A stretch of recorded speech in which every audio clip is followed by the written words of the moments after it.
So the topic of tonight is going to be management of AVMs. I know you've already had, I think, one talk on AVMs in the series. There'll probably be some degree of overlap, but hopefully we'll get to some interesting cases. These slides are going to, of course, be slightly biased towards an endovascular perspective, given the location, but I think having a multimodal approach to these things is going to be very important. No really relevant disclosures. We'll just be talking about the generals of embolization and so forth. So AVMs, this is something that I think most folks are relatively familiar with, but breaking it down into the components can be helpful for understanding kind of where we need to focus our attention, what we need to do, and how to get the results we're really looking for. So obviously, we've got the three components that most are familiar with: the nidus, which is sort of this core of dysplastic vessels. This is what we've got sort of in green, the very loopy, irregular kind of vessels that we see here. You've got the arterial feeders, and these can come in different sizes, different shapes, different configurations, but you're going to always have some feeders coming in and then some veins coming out. Which are often also quite large. As you guys are aware, arteries are usually high flow, thick-walled, and veins are usually thin-walled and low flow. So when you have high pressure into a thin wall, things tend to dilate. And we'll often get very, very large vessels as a result of that. And that can actually go to the extent of forming venous varices or kind of venous aneurysms that can be problematic. Now, one of the characteristics of these AVMs, which is going to become particularly important when we think about either irradiating them, gluing them, or cutting them out, is that usually there is no functional intervening neuronal tissue. If you do, DTI or other kinds of tractography, functional type of imaging, you'll often find that important structures that you would expect in a given location, say precentral sulcus, precentral gyrus, you expect that an AVM there is going to be right smack dab in the motor. Well, you may find that motor has moved forward or backwards in relation to it. These are often very long-standing structures that are going to co-develop with the child, the patient, over time. And so there can often be some displacement of structures. So what we might think has high eloquence may in fact not be. There can often be some intervening glial kind of gliosis, scarring of the tissue that can also come into play here. Okay, so this is sort of a cartoon schematic of those various things. And let's start on the arterial side. So there are a couple of different kinds of pedicles that you might have going in. Number one, you can have an artery that plugs directly into the nidus. That's this end-on pedicle. Those are easy. Those are essentially not feeding any normal brain. You can do whatever you want with them. It's not going to matter because there's little consequence of neural compromise. The real challenge with AVMs comes when you have these Ampassa pedicles. The idea here is that you've got a vessel that's going by and giving out feeders to the AVM, but then it continues on to normal tissue. So that's the kind of vessel where if you just take the big trunk, you're going to give them a stroke that's going to have consequence and not just sort of cure the AVM, right? So those are the two main kinds of pedicles we have. You have these dysplastic vessels in the middle, the nidus, those irregularly shaped and formed things, and then you've got the draining veins. And the more we understand about AVMs, the more we come to think of these as sort of like the alveoli in the lung, right? So you actually have these little clusters. You've got secondary and tertiary draining veins that are arranged sort of with substructure. The reason that can be important is because you don't have just this cluster of amorphous nidus that drains into everything. You can actually have this chunk of nidus draining into one set of veins, this chunk of nidus draining into other veins, and that's going to become important when we think about ways of killing off the nidus and ultimately curing the vessel. Now, as I'm sure you guys are aware, grading systems are a big part of neurosurgery. We like to be able to put numbers and schemes together so that, number one, we can communicate one to another, but then there are also sort of the correlates in terms of what was the grading scheme developed to convey. In this case, the Spezzo-Martin is the one that most folks use. And this was developed and published in the mid 80s around the idea of surgical mortality and morbidity, right? So this is the scale, size, eloquence, and venous drainage that most folks know. The supplement to that was published by Lawton and the late Bill Young out of the UCSF group that added some, I think, nuance to surgical grading of these scales that took into account sort of not just the deep venous drainage, eloquence, and age that, or the size, deep venous drainage, and eloquence of the original Spezza-Martin, but now we bring into account the age, and you get additional points for higher risk things that you might expect. The older you are, the higher the risk is.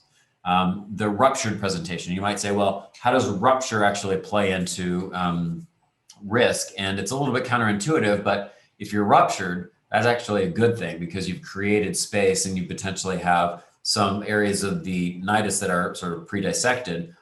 So a rupture is actually a good thing. So a rupture is a good thing. Unruptured is bad. You get a point for being unruptured. And then diffuse this idea of, do you have any intervening functional neuronal tissue in and amongst the nidal vessels?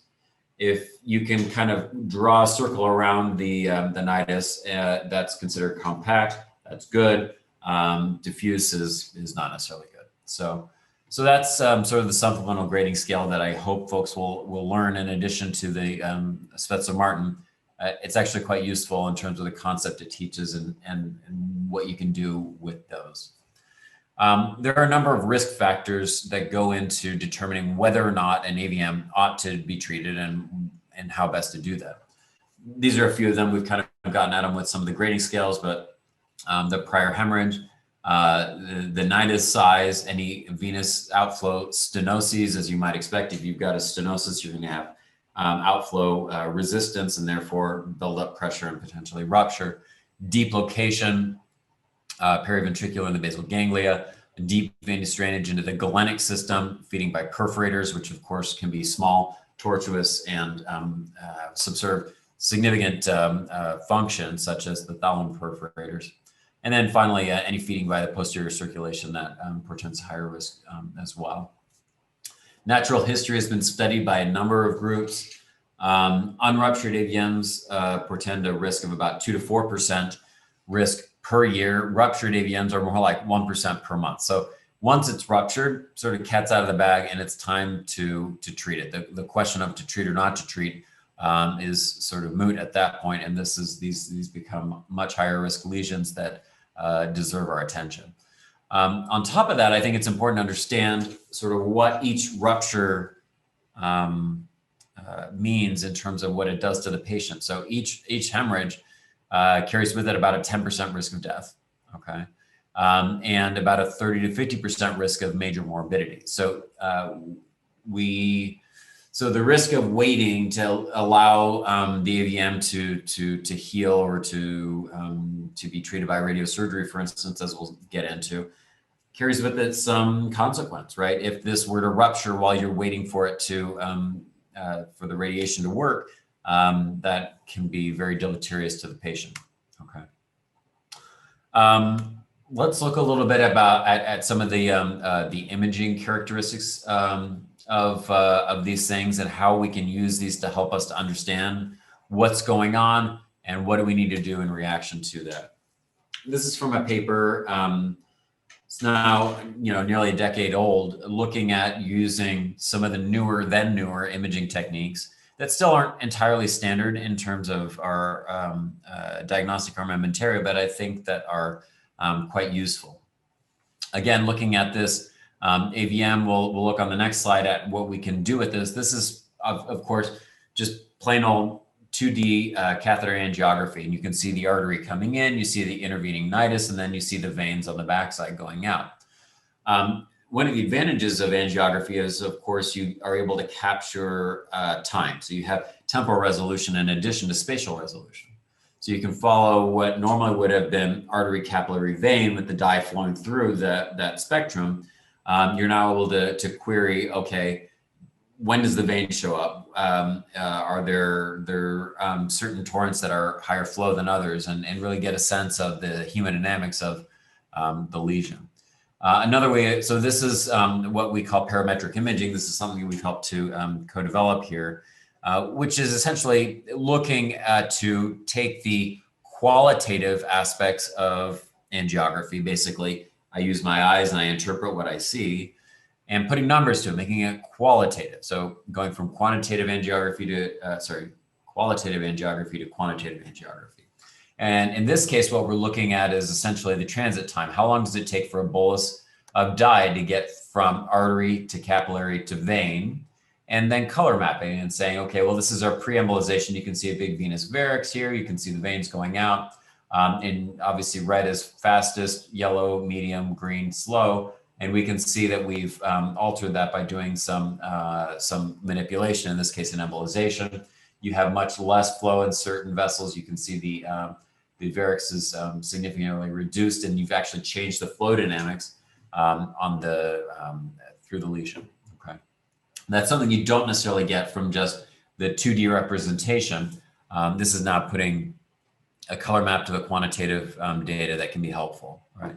And this can potentially be useful for answering the questions of, okay, what do I treat first? What are the most important lesions? What rupture? What's going to happen when I'm done with the case? You know, I did whatever I'm going to do. The patient goes back to the ICU. The question is, what happens next?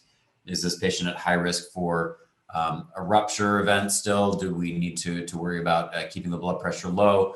You know, manipulating the breathing, whatever it might be to keep them safe. Okay. This can also be helpful, these imaging adjuncts, for really understanding the angioarchitecture of the vessels and picking out what's going in, what's coming out, and what do I need to worry about.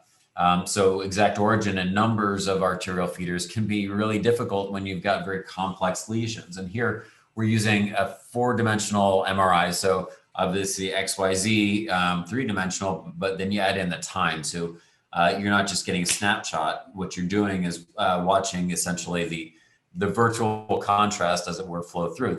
You're watching the contrast going in and out, and you're able to track arterial capillary venous phase going through these. And in something like this, you can really understand a little bit better. Okay, we've got left ACA feeders, we've got MCA feeders, we've got artery Huebner that's plugging in, and really help to dissect out what it is. Give your mind a better chance of developing a cogent treatment plan when you know exactly what it is you're up against. Okay. This is perfusion imaging. This has become much more common in the context of stroke. We use this all the time with the AI software, Rapid Viz, to be able to look at sort of various different variables that help us to understand, okay, what's the territory that's at risk? Where is it taking longer for the dye to get in? And then understanding sort of the functional aspect of it. Is that, stunned tissue, or is that dead tissue? In this case, we're looking at it in the context of AVMs, using things like cerebral blood volume, cerebral blood flow to understand, in this case, a steal phenomenon. So the flow through the AVM is so high, it's actually stealing flow from normal tissue. And that can, of course, have implications for symptomatology. So this is from a paper from Ali Al-Araj and his group, looking at sort of some of these characteristics and how that coincides with the various presentations.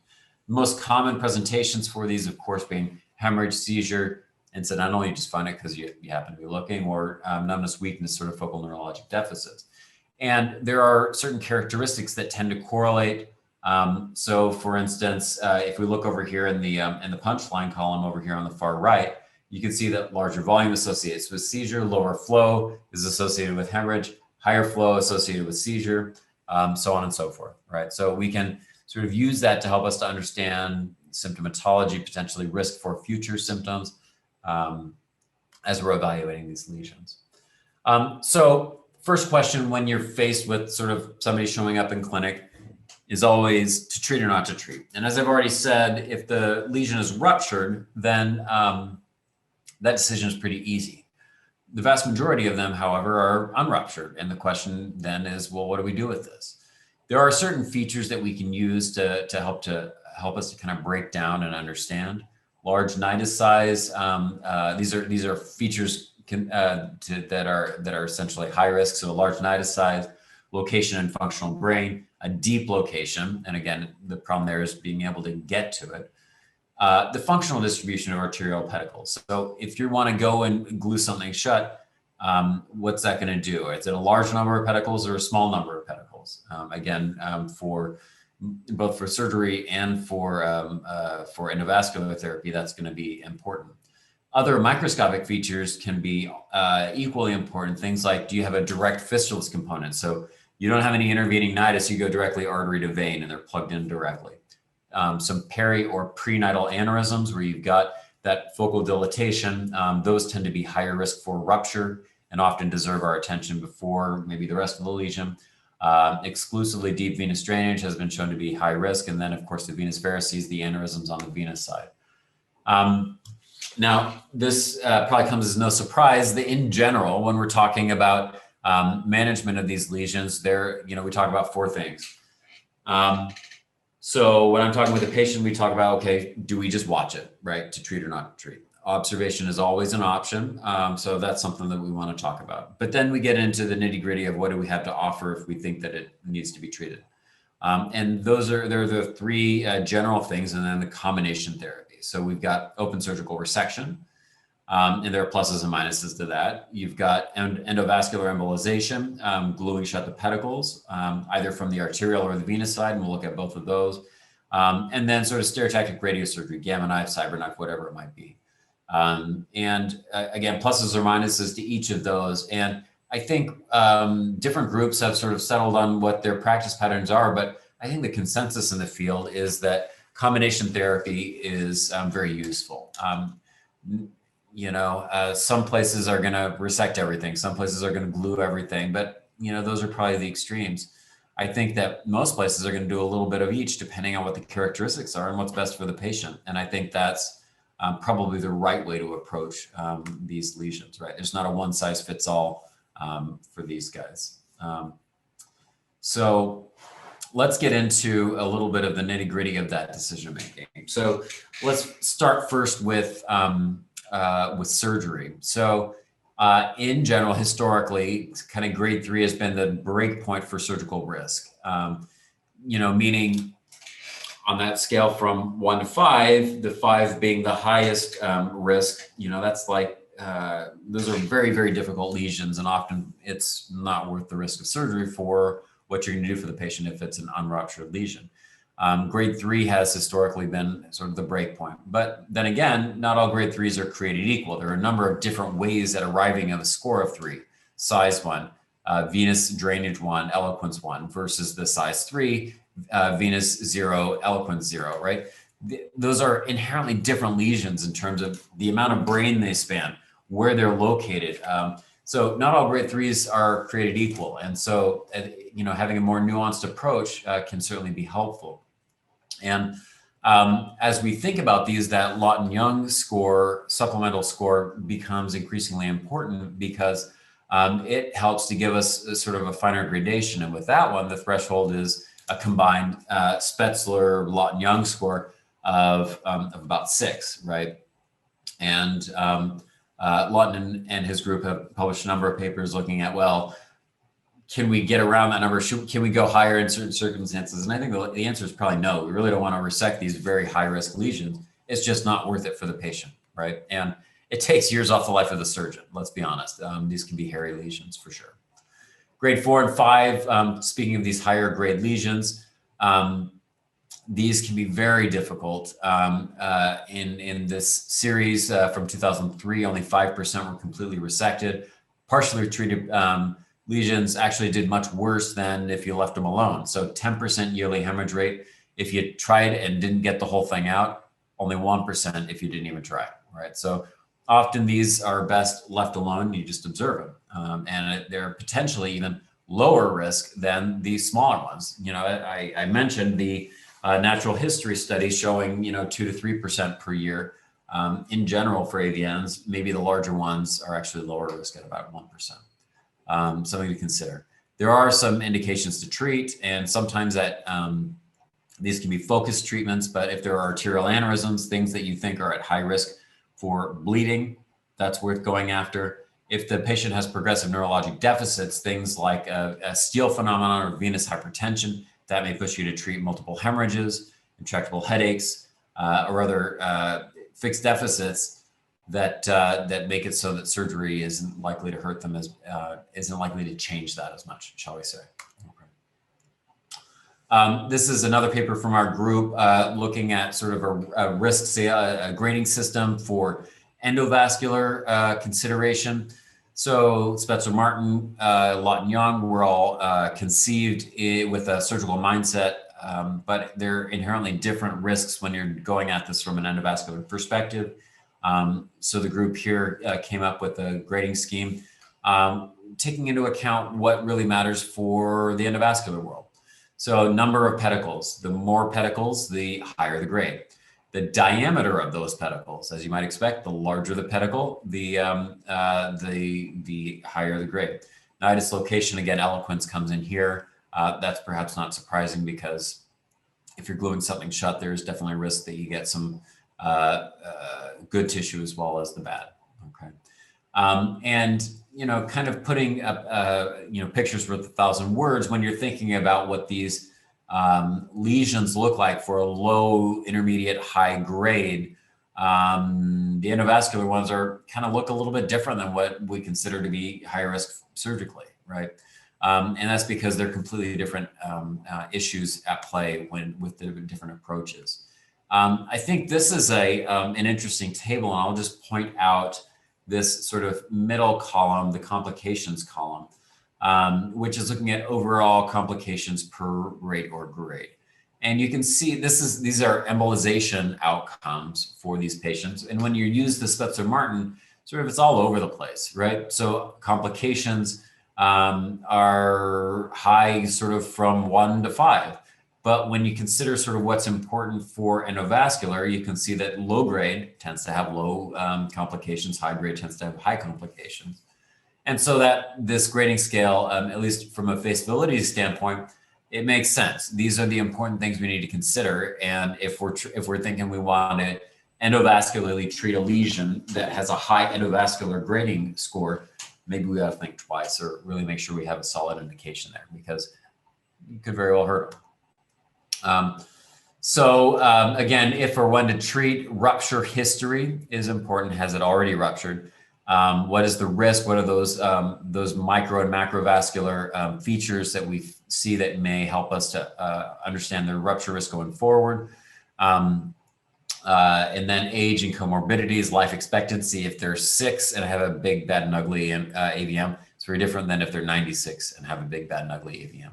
And then the procedural risk. And again, it's combined procedural risk, because often we're doing multiple procedures on these folks over time to treat them. Thinking about embolization, let's dive in there as an adjunctive approach first.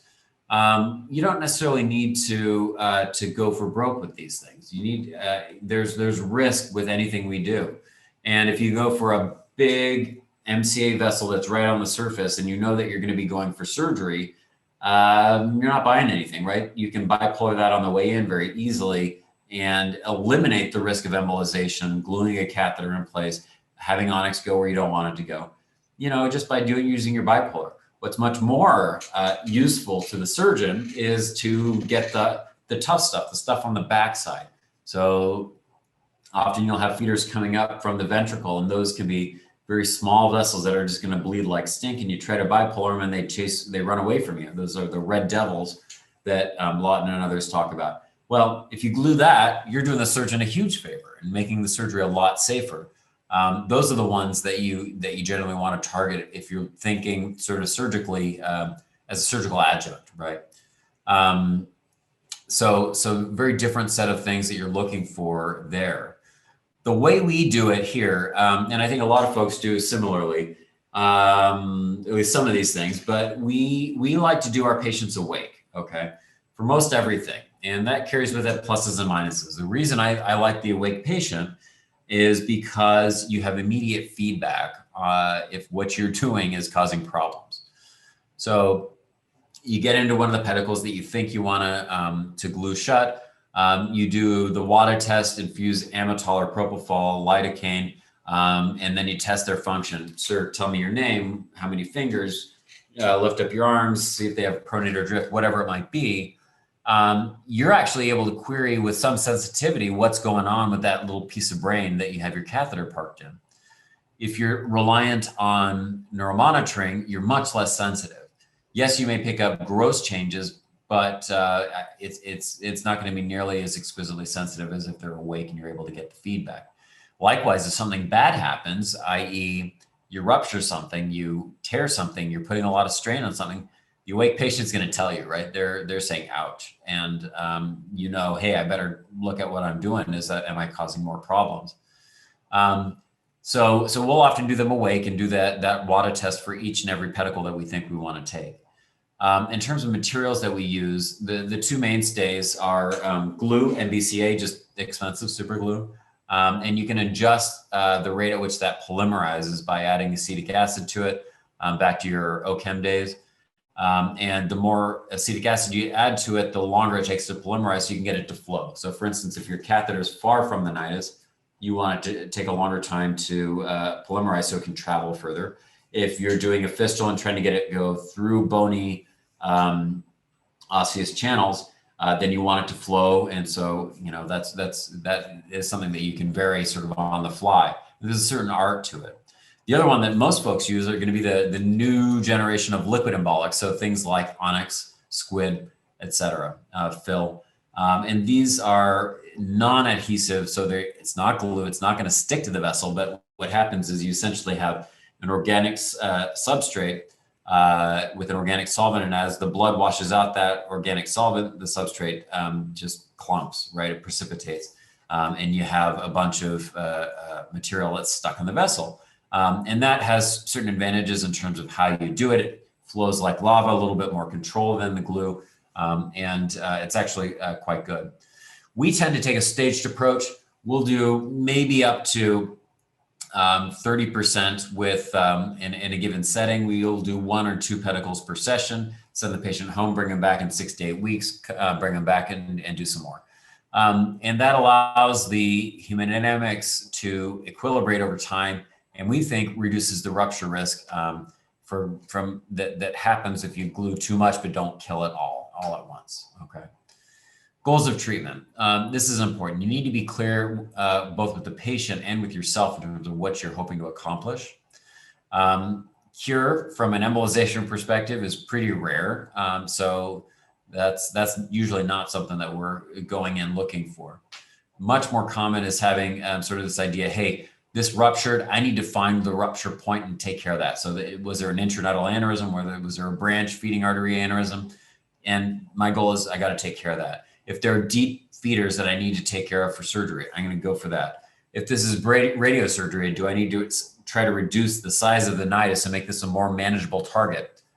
These are some of the things that we're going to be looking for. Okay. So assessment of embolization, this is a tough thing because endovasculars, of course, are progressing quite rapidly. And I'll show you some cases later on, you know, where still we're pushing the envelope in terms of what we can do, how we're going to do it, and what are the results that we can achieve. All right, we kind of have already talked about this. We're not going to go into the embolic agents. So let's talk about that embo cure. This is sort of an elusive thing. There are certain groups, in particular out of Europe, Turkey, that profess high rates of embo cure. In the US, we don't tend to see that. And I'm not saying that they're liars and we're not. I don't think that's the case. I think the truth is, in the US, we tend to have a greater willingness to go to the other modalities, radiosurgery and open surgery. And we won't necessarily push the boundaries for the embo cure because the rates of complication can be rather high if you go for broke and try to cure the thing, okay? There are certain things that tend to work best, lesion characteristics that portend a higher rate of embo cure, smaller nidus, fewer number of pedicles, and being able to get a flow-directed catheter all the way into the nidus. Okay. We won't go into the nitty gritty of the actual embolic agents.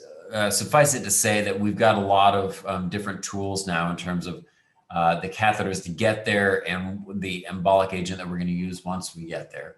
And the real break point in terms of deciding which of these agents you want to use is how far it needs to flow.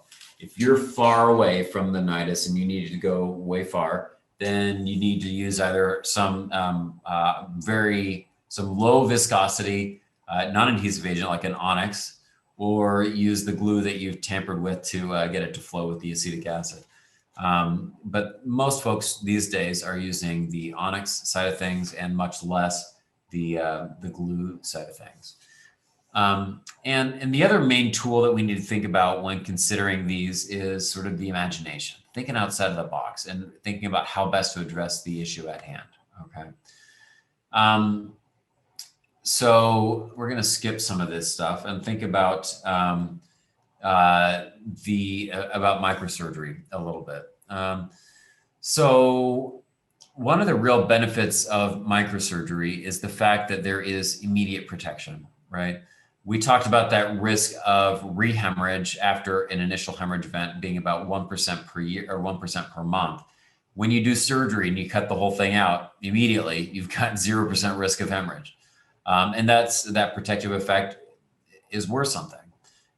Compare that with the other modalities. Embolization, of course, we're going to be bringing them back over months to do multiple rounds. And during that entire time, they have risk of hemorrhage and, of course, the additional procedural risks of each and every stage.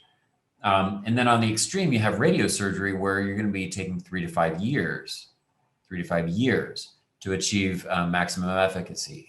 And the obliteration rates there are maybe 85%, but it takes time and you don't have that immediate protection. You also have potential to remove any life-threatening hematoma, the mass effect that can happen in the rupture, and seizure control if this is the nidus, the ictal lesion for seizures. Of course, there are risks associated with that. We've sort of talked about the characteristics that portend risk. There's nothing new there. So preoperative embolization can be quite useful when you're going into this with a surgical standpoint. You definitely can reduce blood loss. Cutting out some of the large feeding vessels and filling the nidus with glue can make it so it's a lot easier to deal with. Shortens the operative time and minimizes any hemodynamic changes. There is a phenomenon of breakthrough perfusion hemorrhage that can, just vex the surgeon. You thought you got the whole thing out, patient goes to the ICU, and all of a sudden they have a hemorrhage. So by changing the hemodynamics kind of slowly over time with the embolization first, you're able to minimize some of those hemodynamic changes going forward. Embolization does not necessarily interfere with resection. There are some, the Michael Morgans of the world down in Australia, or at least he was, suggesting that it's not necessary and that it's just adding risk to the procedure. It doesn't necessarily interfere, and if you can take out some of those deep feeders, I think many will agree that it's a useful adjunct.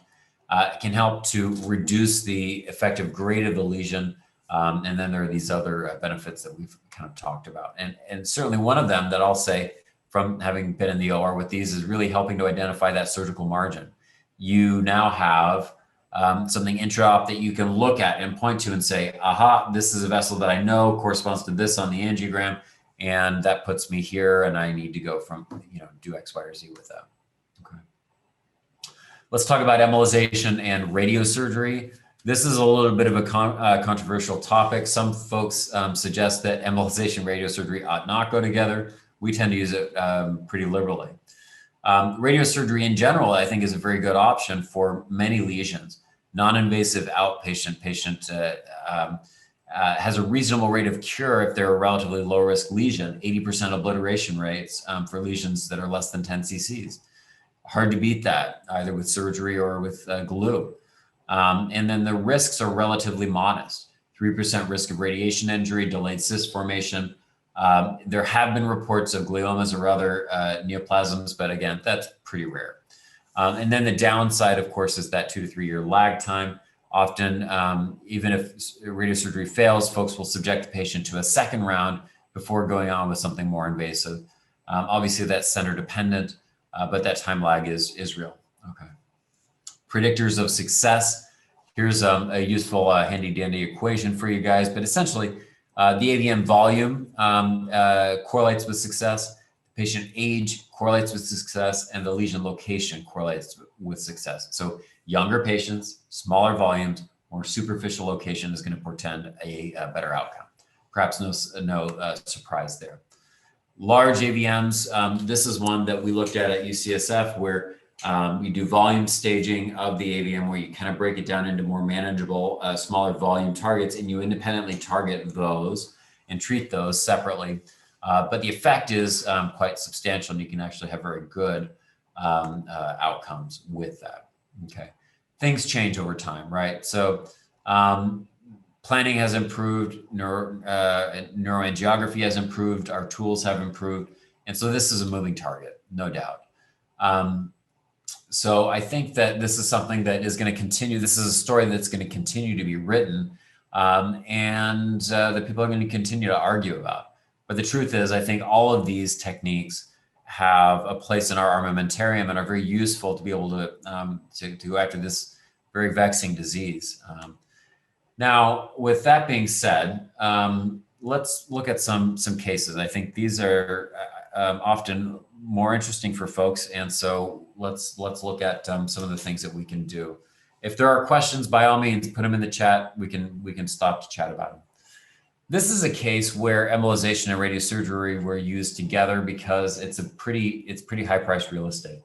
So if we actually had you guys up on the screen, I'd quiz one or more of you about what it is we're seeing here, but since we don't, I'll just kind of walk you through it. So here you can see in the upper left, we've got the a lateral projection in ICA.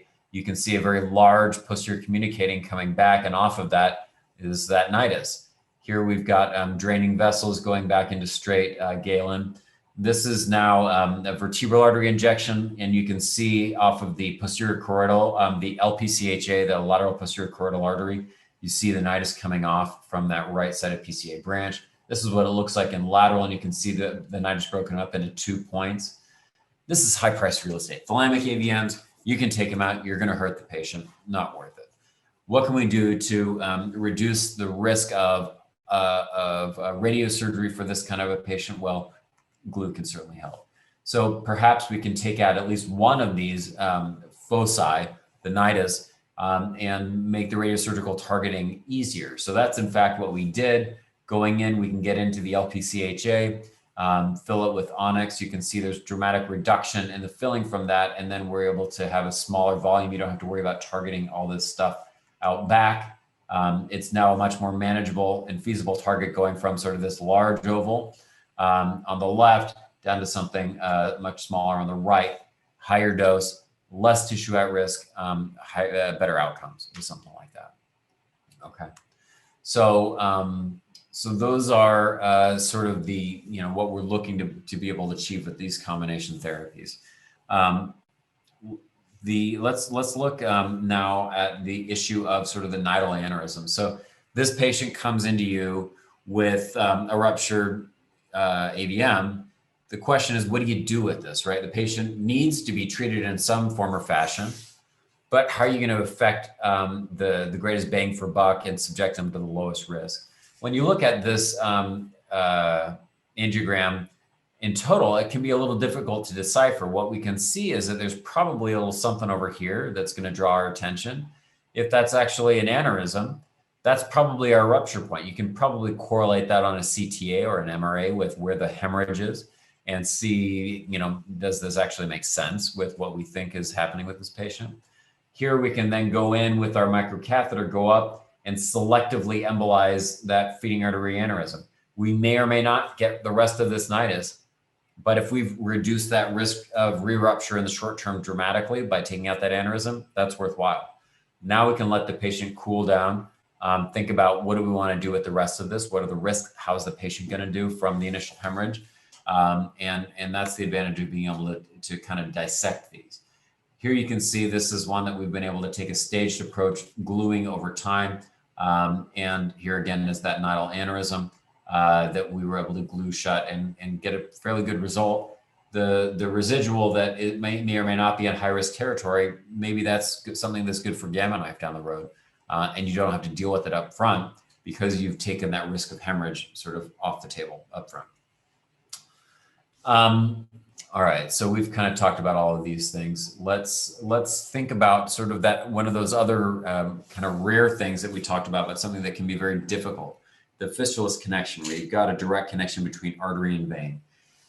If you look at the angiogram on the left, that is really hard to interpret. There's dye flowing everywhere. It's very high flow, and it can be difficult to understand the angioarchitecture simply because you can't see well enough. It turns out when you start to micro-explore this, that there's a fistula, okay? And you can see here, we've gotten our catheter way out and around and down here, and now we're injecting just through the microcatheter. And you can see even then, when you're just already directly in that vessel, the flow is so high that the dye is just immediately washing out, and it's hard to see. What we do in cases like that is we can selectively embolize the fistula, in this case using a coil. So we're not trying to go from 0 or 60 to 0, I guess, and shut this off immediately. What we're trying to do is slow it down, right? If you shut it off entirely, sometimes that can increase rupture risk. But by putting a coil in, you're adding outflow resistance and changing the hemodynamics. It'll likely go away over time, but in the short term, you're at least reducing the risk of it rupturing, okay? And giving yourself a better ability to see. So this is what that fistula now looks like, partially coiled. And now when you do a bigger, global angiogram, you can see sort of how it's put together, the arteries plugging in, the nidus, the vein coming out, and that can help you with further treatment planning, okay? So that's one of the nice treatment modalities. And in this case, they decided to go with radiosurgery, targeting a smaller volume because they were able to kind of see what it is that they needed to target. And knowing what you're targeting is the whole key with radiosurgery. We're going to skip over some of this stuff and get to some videos. Any questions from folks? All right, sorry, I'm just scrolling through to get to some cases here. All right, let's do some cases. So here's a case of an unruptured AVM. This is a 29-year-old gentleman who had presented with no significant past medical history, came in as a stroke alert to our system, NH stroke scale of 2, lower extremity numbness. MRI was done and demonstrated some flow voids. Here you can see a CTA that was done thereafter, and you can see, a bunch of squiggles, right? So this is going to be our straight sinus, vein of Galen, nidus. Here, this is a sagittal, so we're looking sort of at the top of the cerebellum, which is where this nidus is, over the cerebellar vermis. Here's a coronal view, again looking at this kind of squiggle as the venous outflow is going up towards its eventual egress through the straight sinus.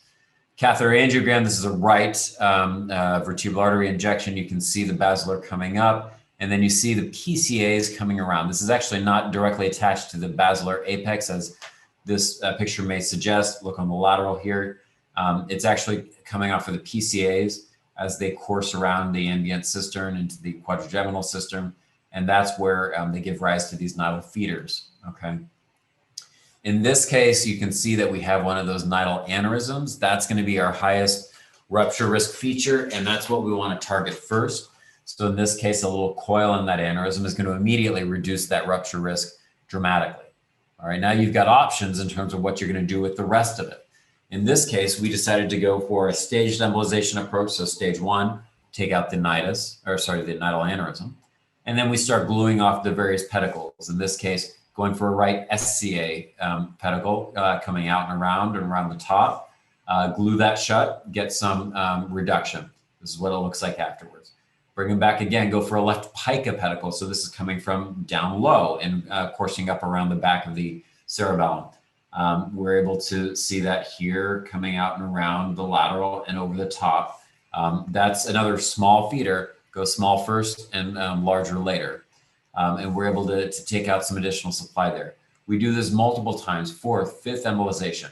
All right, so this is the result of our 5th embolization. There's still substantial nidus. We've sort of taken all these small feeders that we can. We don't have a good arterial pedicle. These are all off sort of thalamoperforators, so high-priced real estate. What are you going to do? Options, surgery, absolutely. That's definitely an option. This is in, this is in a pretty good location for surgery. The cerebellum is very tolerant to transgression, so it shouldn't be a problem. But in this case, we wanted to try something a little bit different, so a transvenous embolization. We haven't talked about this very much in our short time together here, but this is the idea that you're, instead of going and pushing glue from artery to capillary to vein, you're pushing it retrograde, so from vein to nidus to artery. Okay, so in this case, what we're doing is we're going and actually putting a very large catheter up and around, so up the straight sinus, down Galen, and all the way into those little, like we talked about, the alveoli type structure of the vein. And then what we do is we put a wire. We work with the cardiologists who put a pacer wire in the heart, transvenous pacing. What that allows us to do is to essentially drop the blood pressure to nothing. So if we're not stopping the heart, this isn't the adenosine trick. We're actually boosting it up. So we have a blood pressure of, a map of 30, because we're now pacing at 200, right? And that's really nice because you can turn it on and off. There's complete predictability. You say, okay, cardiologist, hit the button. You now have 30 seconds to do what you want to do, or a minute and a half, whatever it might be, during which time they're controlling the heart and you're taking care of business on the embolization side of things. And that allows you to be able to push sort of retrograde upstream and get very good penetration of the nidus. You can see here glue everywhere. That nidus is completely obliterated. The patient did very well. Okay. So that's a nice case of a transvenous embolization. I've got another case I'll skip over. Let me show you another interesting sort of hybrid case that I think shows an advantage of this, of sort of being the dual trained, having the facility with both open and endovascular. Let's see if I can get this to play.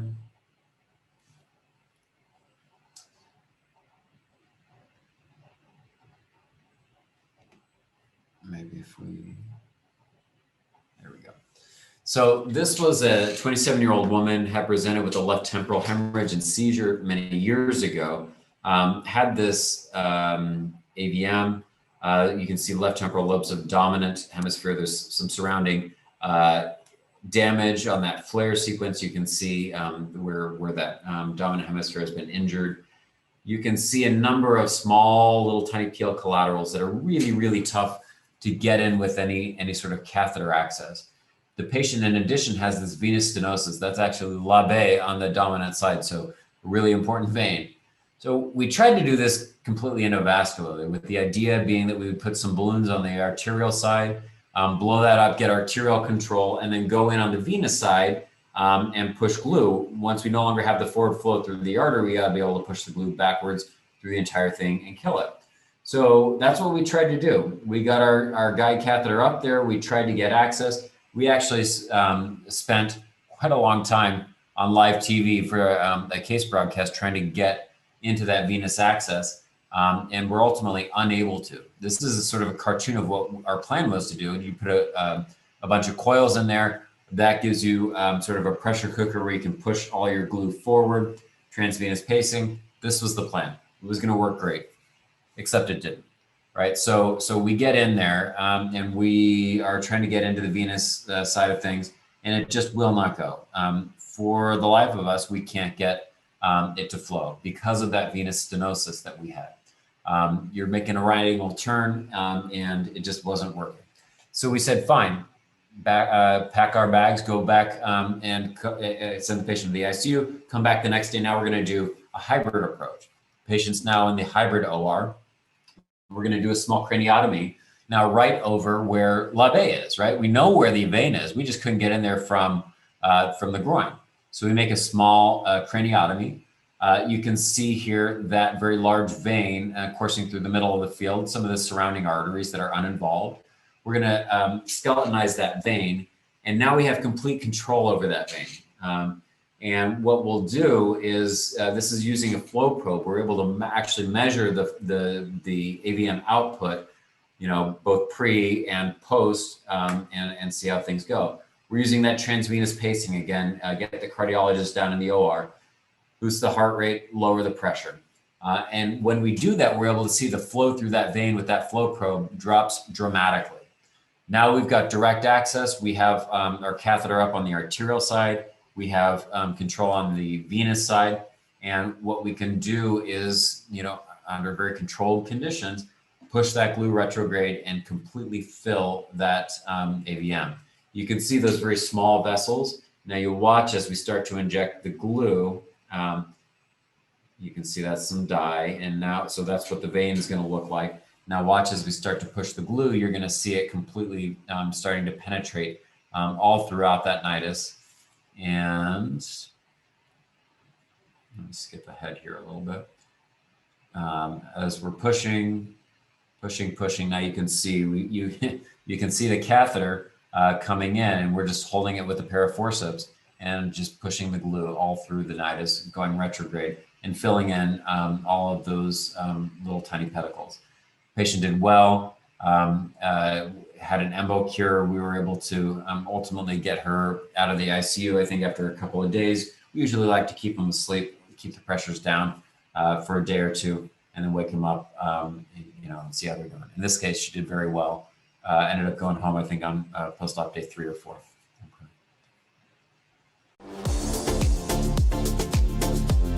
Hey everyone, Ryan Rad here from neurosurgerytraining.org. If you like that video, subscribe and donate to keep our content available for medical students across the world.